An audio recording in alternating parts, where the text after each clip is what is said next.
Bon bah il y en a, je sais pas. Hein. Je vois plus rien, mais il est beau. Oh, cruelle déception. Raté. D'où bande de nuls dont touche the fromageon.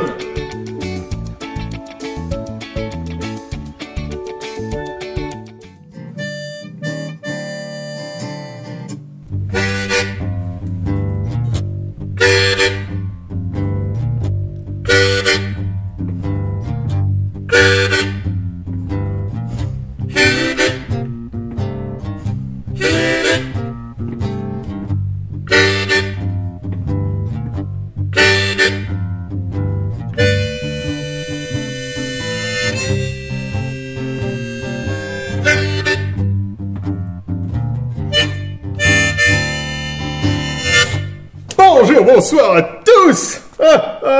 Ou plus exactement... Voilà, ça veut dire bonjour, bonsoir à tous en harmonica. Car oui, la présence de cet instrument particulièrement débile, dont il a fallu que j'apprenne à me servir en très exactement une semaine, n'est pas fortuite. Chers amis, elle n'est pas fortuite. Car voici venir... la MAB Harmonica.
Ouais, trop cool. Une MAB harmonica que j'ai zioté pendant des mois et des mois et des mois et des mois.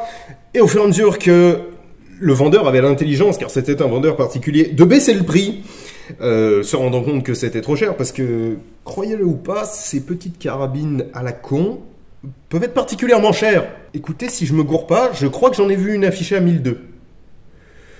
Non. À 250, je veux bien, mais à 1002, faut peut-être pas exagérer. Et donc, au fur et à mesure, bon, bah, je me suis dit, fais chier, j'ai déjà fait la miniature de l'épisode, maintenant, faut que j'achète le flingue. Et donc, la MAB harmonica. Deux choses par pure honnêteté intellectuelle. La première, la plupart des infos sérieuses de cet épisode sortiront de ça. C'est le cible numéro, combien? 608. Et, à la page 84. 84. Bon, 84 là, ou voilà. À la page 84 se trouve cet article qui est le seul et unique, la seule source que j'ai trouvée sur ce putain de flingue et qui a été écrit par Jean-Pierre Bastier, qui décidément connaît relativement bien son sujet, faut admettre. Donc voilà, là pour le coup, ça sort pas de ma propre connaissance tout ça, parce que avant de lire ce truc, je ne savais littéralement rien sur la harmonica, pour la bonne raison qu'il y a rien qui la concerne sur Internet. Autre chose par pure honnêteté intellectuelle, mes cibles ont encore rétréci, mais je doute de ma capacité à toucher correctement, de façon à peu près continue, etc. à 25, donc je me suis mis à 10. C'est une carabine de loisir, limite de tir forain. D'ailleurs, complètement de tir forain, on verra après. C'est pas une Sako en 338 Lapua Magnum, vous voyez, donc prenons les devants. Donc la MAB, vous connaissez normalement tous la manufacture d'armes de Bayonne, connue pour des pistolets surtout. Parmi lesquels, bien entendu, le MAB C, mais surtout le MAB D, qui est en gros une pompe absolue du Browning 10-22 et qui servait pour la défense, mais aussi pour les forces de police, qui en ont eu pas mal. Alors MAB ne faisait pas que ça. Elle faisait aussi des petites 22 et des armes à air comprimé, dont celle absolument pas. Ceci n'est absolument pas dû à la MAB. Il n'y a aucun des employés de la MAB qui a mis la moindre vis là-dedans. Et pour une simple raison, alors bon, ils les ont fabriqués quand même, mais ils n'ont pas réfléchi à l'avance où allaient se poser les vis, machin tout, ils n'ont déposé aucun brevet. Et pour une simple raison, c'est monsieur Roger Lemardelet qui a inventé ça. Vous ne savez pas qui est Roger Lemardelet, rassurez-vous, moi non plus. Et pourtant, je me vante de connaître pas mal des très vieux de la très vieille en France, mais non, lui, connais pas. Lemardelet, né en 1924 et apparemment qui nous a quittés en 2015, c'était visiblement un armurier qui savait de quoi il causait. Il savait à peu près tout faire, il avait déjà les autorisations de fabrication pour les 4e et 1ère à l'époque, et il avait un petit atelier qu'il avait installé dans les années 70 en Gironde. Allô. Et donc cet armurier fort reconnu dépose pas moins de 61 brevets.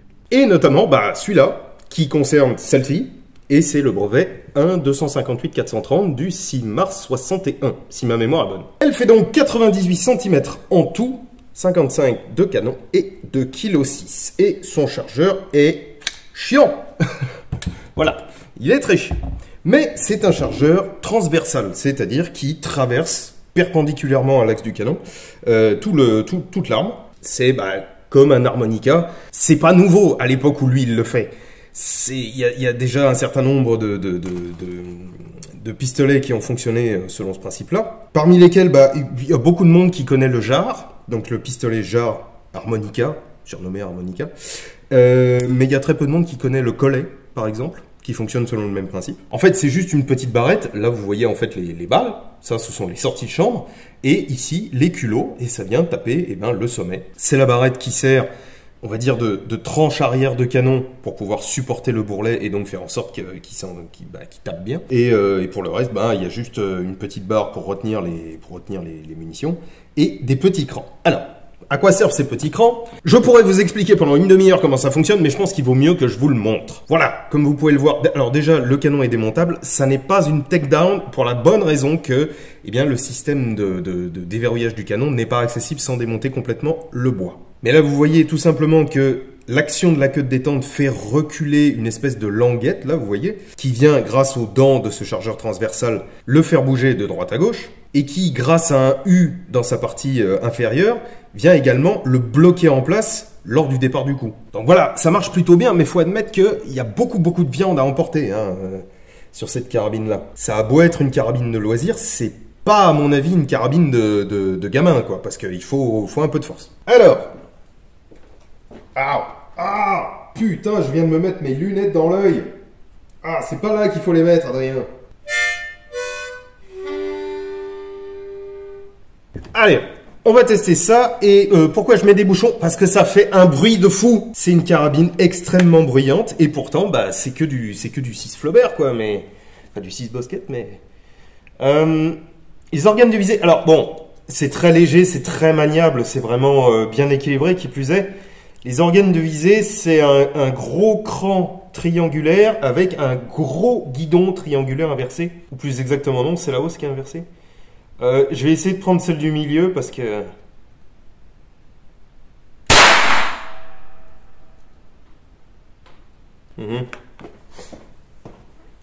Ah putain, ce génie. Ah le genius. Je suis trop bon.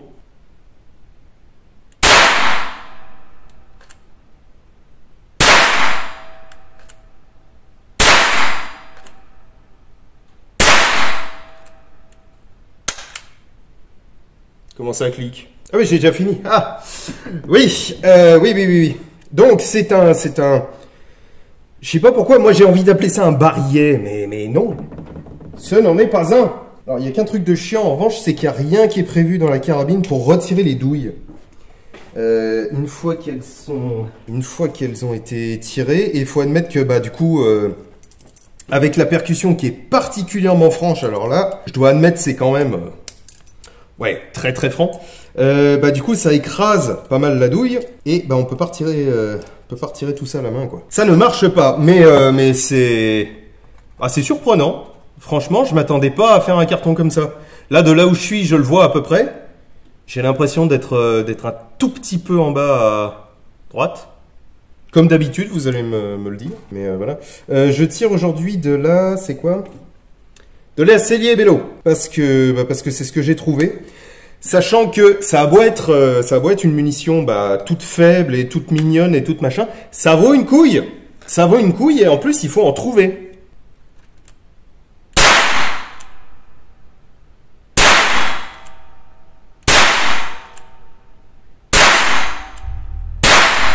Merde. Alors, c'est pas un coup de doigt, à proprement parler. Donc là, j'ai fait le tour en haut à gauche, en haut à droite, en bas à droite, en bas à gauche. C'est pas des coups de doigt à proprement parler parce que cette queue de détente est super méga lourde. Mais ça fait qu'en fait, il faut le faire en 2 temps. La notice à l'époque qui avait été éditée par la MAB nous disait il faut aller en fait jusqu'au dur, ce qui permet de mettre le chargeur... de l'aligner, si vous voulez, avec le canon. C'est bizarre d'avoir à dire ça, vraiment. Et ensuite, on appuie. C'est comme une fausse double action sur un revolver, si vous voulez. Ça revient au même. Les organes de visée sont bons, vraiment. Et il faut noter que contrairement à ce que pourrait laisser penser cette espèce de méplat là sur le boîtier, c'est pas un rail de 11 mm. Il n'y a juste pas moyen de monter une lunette là-dessus. D'autant que ça cacherait le fantastique marquage carabine MAB déposée. C'est beau. Mais c'est fun. C'est funky, moi je trouve. Alors c'est sûr, c'est pas très impressionnant, c'est pas très cinématique. Vous me voyez pas me faire exploser l'épaule comme un fou, comme un dieu, comme un soldat. Mais c'est marrant. Objectivement, c'est rigolo. Et ça m'étonne pas que ça ait servi de carabine de loisir à pas mal de gens, en fait. Alors je sais pas si elle a eu comment vous dire, un succès commercial franc. Visiblement, d'après ce qu'on a pu trouver, mais même Jean-Pierre a pas visiblement trouvé de datation exacte pour ces carabines-là, mais ça a été fait entre les années 70 et 80. Bon, vous allez me dire 20 ans, c'est quand même respectable. Enfin, il n'y a pas dû y en avoir énormément non plus, quoi. Alors, on va essayer de faire le tour en commençant en haut à gauche.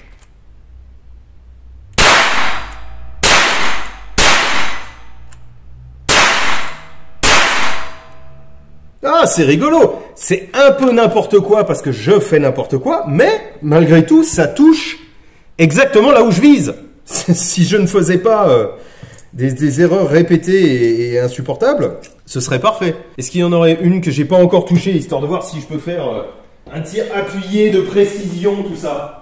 Oui, celle d'en haut. Ok, alors, essayons de faire du tir vraiment précis. Précis à 10 mètres, mais précis quand même. Je vais en mettre 5, je vais me mettre sur appui, et on va voir ce que ça donne donc sur celle d'en haut à droite. C'est vraiment fandard, quoi. C'est paf. Et voilà, c'est bon. Alors.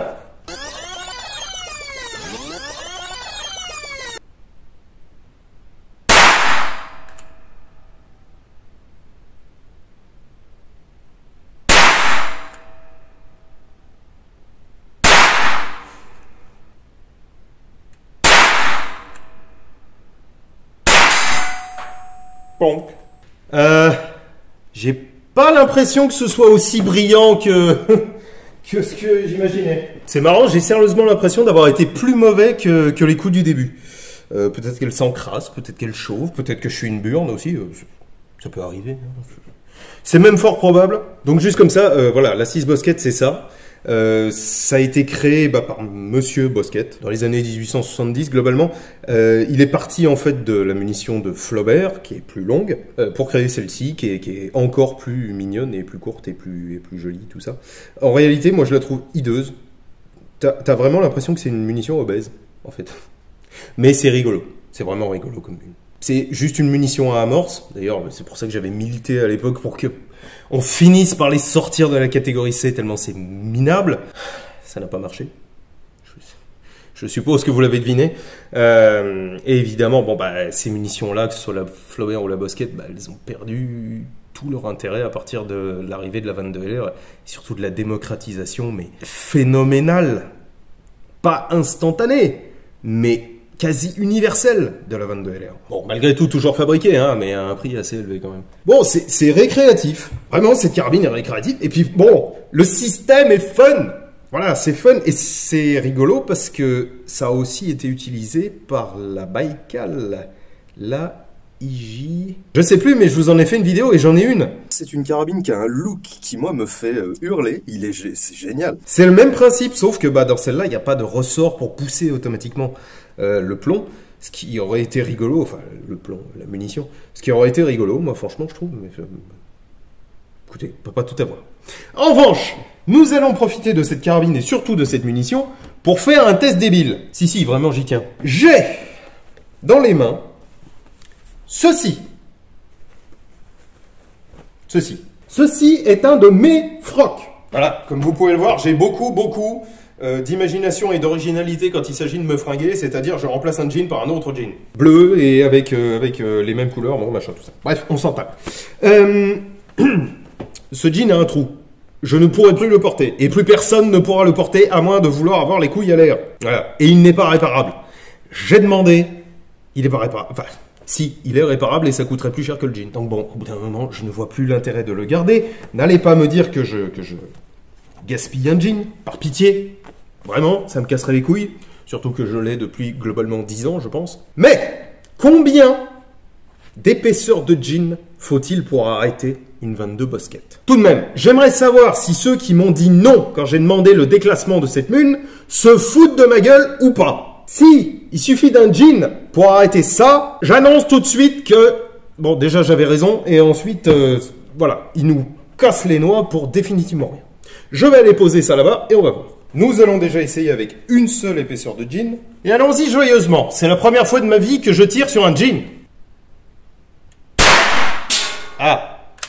D'accord, donc ça a rebondi. Je l'ai entendu quelque part là. Alors, question, est-ce que c'est passé?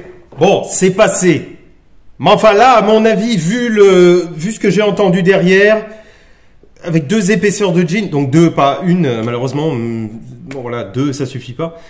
Mais même avec une, je pense que derrière, il n'y a plus tant d'énergie que ça. Essayons avec 4. Donc j'ai juste replié la guibole.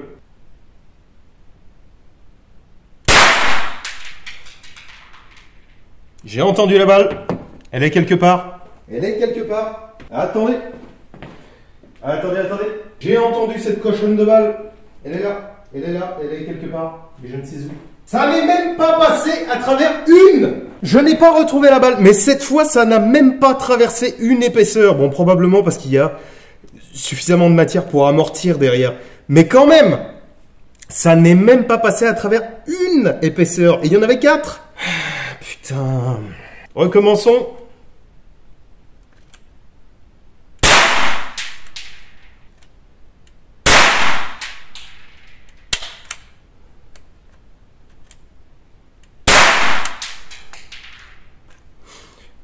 Ah, ça y est, je les vois. Attendez, j'ai des balles, là. J'ai les balles. J'en ai. Je peux les recharger. Elles sont même pas... Même la pointe est parfaite, quoi. Mais, c'est une munition en catégorie C. Hein, il n'y a pas de problème. Je râle, et voici un do mineur pour montrer à quel point je râle.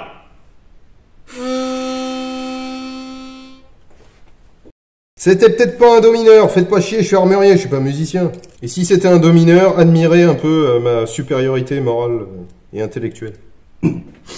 Bon, on va retenter quand même, parce que c'est pas tous les 2 jours que je sors un jean pour tirer dessus. On va retenter quand même avec seulement 2 épaisseurs et donc une qui compte pour la perforation. J'ai pris un côté tout neuf.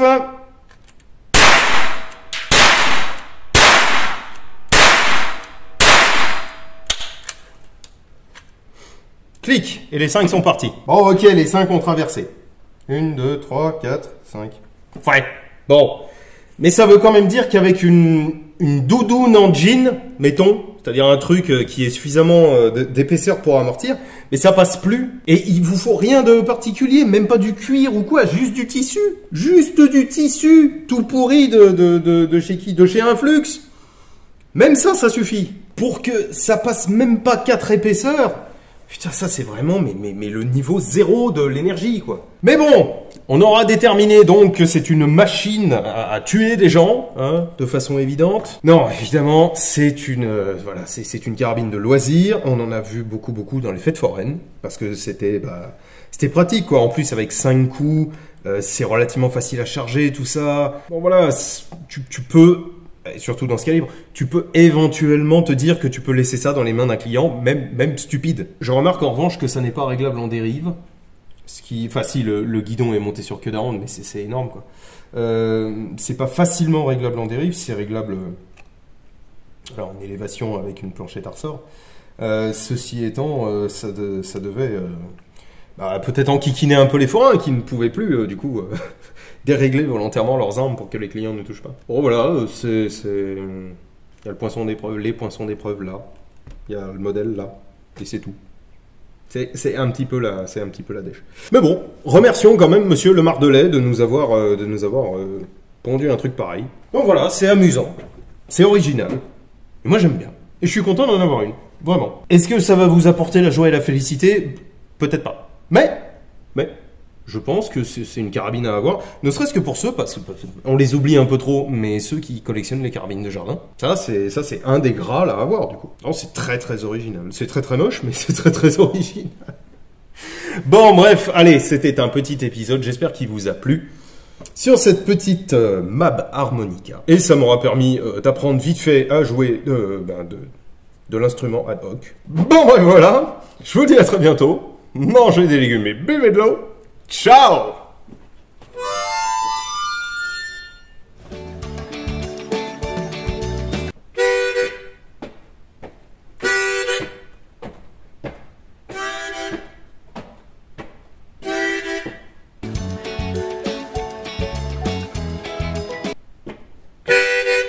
Harmonicaception!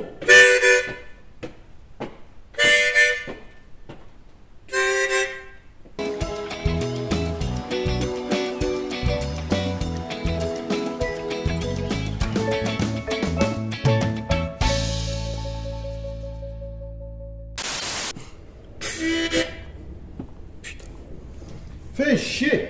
Putain de 1, 2, 3 qui veut pas sortir, hein? Putain, les rustines que je suis obligé de faire dans ma piole, je vous jure.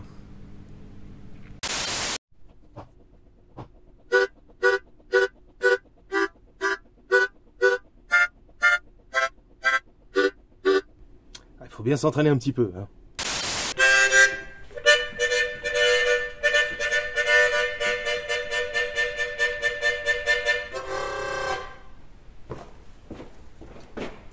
Je suis vraiment un gamin, moi, des fois.